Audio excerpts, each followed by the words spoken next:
ప్రేమిస్తాను కదా, వీళ్ళు మాత్రం ప్రేమించమని నన్ను మోసం చేశాడు. హల్లెలూయా. యేసయ్యను మోసం చేసినటువంటి యూదా ఇస్కరియోతుకి దేవుడు ఒక క్షమాపణ అనేటువంటి హక్కు అర్హత ఉందా లేదా? ఉంది. కానీ ఆయన క్షమాపణ పొందక వెళ్ళి సూసైడ్ చేసుకున్నాడండి.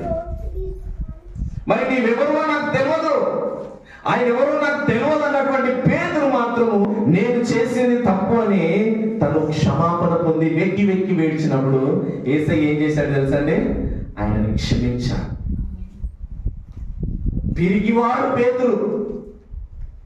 ఒప్పుకుంటే అందరూ ఆయనను చంపివేస్తారేమో అన్న భయంతో ప్రాణం కాపాడుకోవాలనుకున్నాడు. ఎప్పుడైతే పరిశుద్ధాత్మను పొందుకున్నాడో ఆయన యేసయ్యకు ప్రాణాలు పెట్టాడండి. ఆమేన్. చెప్పాలి పురుషులారా. హల్లెలూయా. హల్లెలూయా. మనం ఒకవేళ మిస్టేక్